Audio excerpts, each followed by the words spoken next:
Hi everyone! Today we're going to discuss all about government programs and initiatives in addressing social inequality. There are three levels of intervention in global programs and initiatives in addressing social inequality. First, we have the local, second, the national, and the third one is global. But we will tackle that later on. Social inequality. Uneven opportunities and rewards for our diverse social positions or statuses within a group or society. So, when we say social inequality is when some people have more advantages like money, education, or power than others. This happens because of differences like race, gender, or social class, and it means not everyone gets the same chances or rewards in life. Economic inequality, described on the basis of the unequal distribution of income or wealth, is the most frequently studied type of social inequality.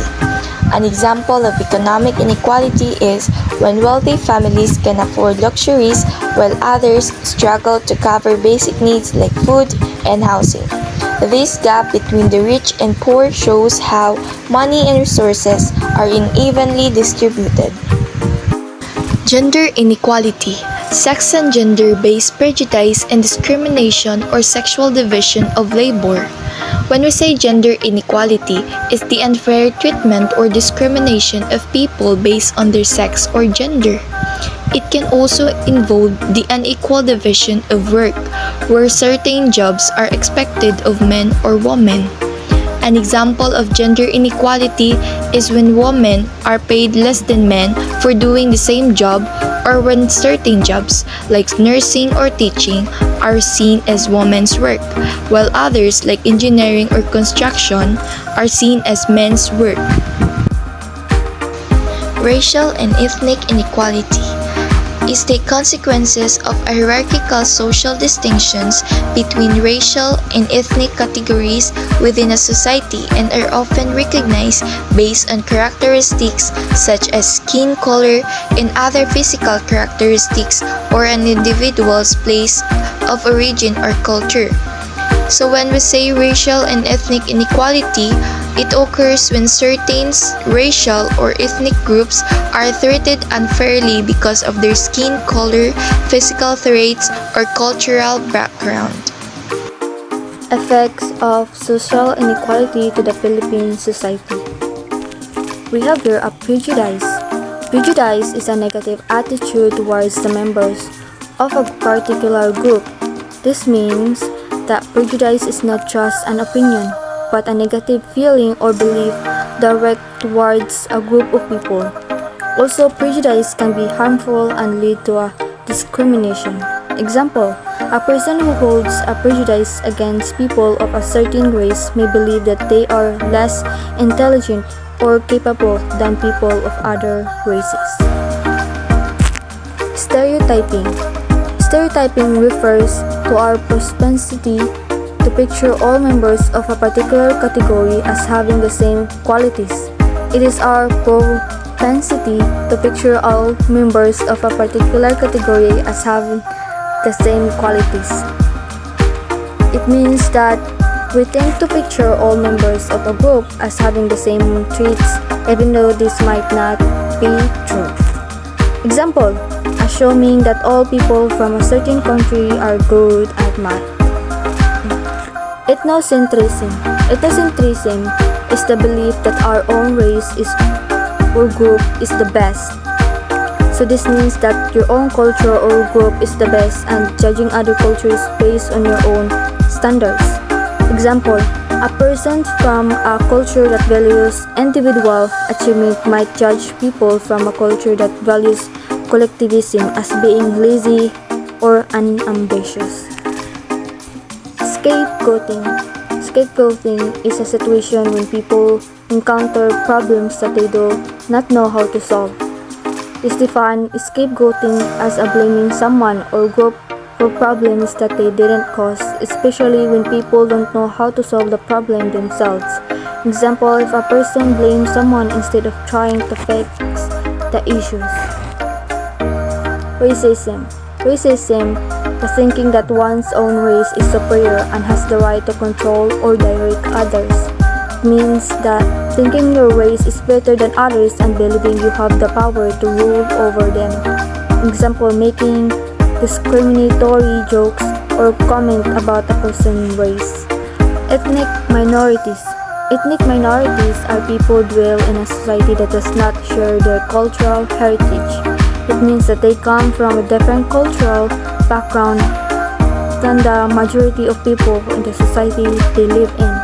For example, you move from a country where everyone speaks Spanish to a country where everyone speaks English. You might be considered an ethnic minority because your language and cultural background are different. Discrimination. Discrimination, an act of depriving minorities of equal treatment and are kept in a lower status by the dominant members of the society and the resistance of equality. This means that denying them equal opportunities. Discrimination is an act of depriving minorities of equal treatment and are kept on a lower status by the dominant members of the society and the resistance of equality. It means that denying them equal opportunities and keeping them in a lower social position by dominant group in society. Example, a company only hiring white males for management position believing that they are better leaders as an example of discrimination. And now, we discuss about gender inequality. Gender inequality is the idea that men and women are not equal, and that gender affects an individual's living experience. It also requires equal enjoyment by women and men of socially valued goods, opportunities, resources, and rewards. For example, unequal pay. In many countries, women earn less than men for doing the same job. This is a form of gender discrimination that can have a significant impact on women's lives. Sex and gender are different concepts. Sex, the biological characteristics that distinguish males and females. Primary sex organs, organs related to reproduction, and secondary sex organs, physical distinctions not related to reproduction. For example of sex, a person is born with male biological characteristics such as penis and testes. Gender, social characteristics that varies from one society to another and refers to what group considers proper for its males and females. For example of gender, a person may identify as a woman even though they have male biological characteristics. They may express their gender through their clothing, behavior, and other aspects of their identity. Sex and gender are distinct concepts, though they are often intertwined. Sex refers to biological differences, while gender is a social construct that influences how people perceive themselves and others. These are the feminist movements. We have gender equality. All human beings are free to develop personal abilities to make choices without the limitations set by strict gender rules. For example, equal opportunities in education.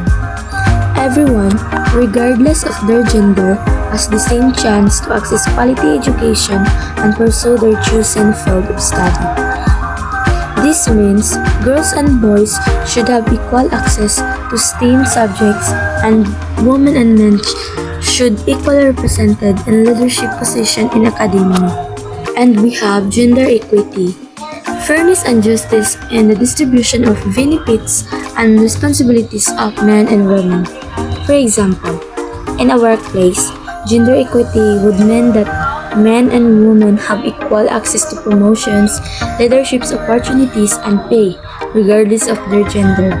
This would involve ensuring that hiring practices are fair and that there are no biases against women in the workplace. And we have gender empowerment, women gaining power and control over their lives. For example, a woman who starts her own business and becomes financially independent is an example of gender empowerment. She is gaining power and control over her own life by taking charge of her economic future. And we have the last one, feminism, a belief that women should have equal rights with men and society. For example, a feminist organization advocating for equal access to healthcare for women, including reproductive healthcare, demonstrates that a belief that women should have equal rights with men in society.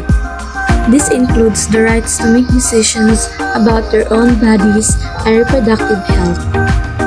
So let's go back to the three levels of intervention in global programs and initiatives in addressing social inequality. The first one is local proclamations.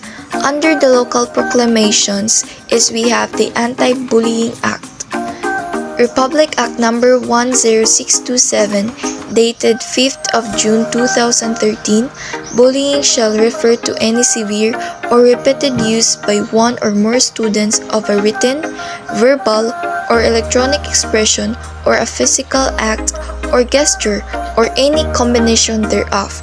For example, a group of students repeatedly sends mean messages to a classmate online and mocks them in person, making the student feel scared and unwelcome at school.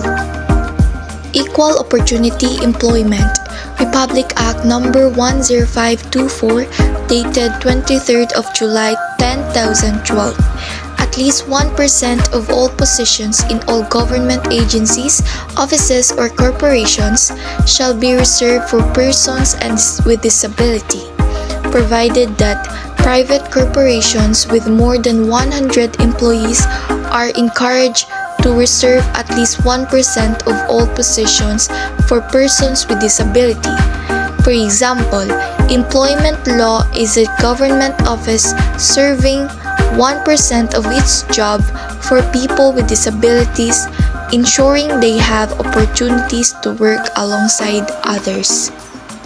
Accessible polling places exclusively for persons with disabilities and senior citizens. Republic Act Number 10336, dated 23rd of July 2012, the state shall ensure that persons with disabilities and senior citizens are able to exercise their right political participation without discrimination or restrictions. For example, providing a voting area with ramps and seats so senior and people with disabilities can vote easily. Magna Carta for Persons with Disabilities. Republic Act Number 7277, dated 24th of March 1992. This law provides for the rehabilitation, self-development, and self-reliance of disabled persons, and their integration into the mainstream of society and for other purposes. An example of Republic Act Number 7277 is offering training programs to help people with disabilities gain skills and find jobs, helping them be active members of society. The second level of intervention, the national proclamations. Under the national proclamations are UN International Day of Persons with Disabilities, National Disability Prevention and Rehabilitation Week, National Autism Consciousness Week, National Commission on Disability Affairs, and administrative and executive orders. Poverty and Inequality Reducing Programs.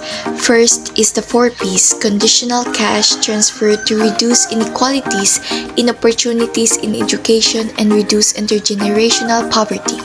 The Pantawid Pamilyang Pilipino program, or 4Ps, helps families living in poverty by giving cash assistance, but only if they met certain conditions like sending children to school and regular health checkups. This aims to improve education and reduce long-term poverty. The second one is the Community-Based Monitoring System, or CBMS, as a to reduce poverty and inequality at the local level. Community-Based Monitoring System or CBMS, this program gathers data at the local level to identify areas with high poverty and inequality, helping the government design better programs to support these communities. DepEd Child Protection Policy. The document outlines the Philippine Department of Education's policies and guidelines on protecting children in school from violence, exploitation, discrimination, bullying, neglect, abuse, cruelty, and other conditions prejudicial to their development. For example, if a student is being bullied, the policy requires teacher and school administrators to intervene, report the incident, and provide support to the affected student, ensuring their safety and well-being. Global inequality. Global inequality relationships between states and non-state actors to the global community. The financial systems of the world have developed unevenly, historically, such that the entire geographical regions were left stalled in poverty and illness. Global inequality means that some countries are rich and have many resources, like good schools and hospitals, while other countries are poor and do not have these things. This makes life harder for people in poorer countries. There are 4 ways to reduce global inequalities. First, stop other labor abuses. Second, progressive income tax. Third, open and policy democratic trade. And the fourth one is Universal Declaration of Human Rights. So this is all for today's discussion, and thank you for listening.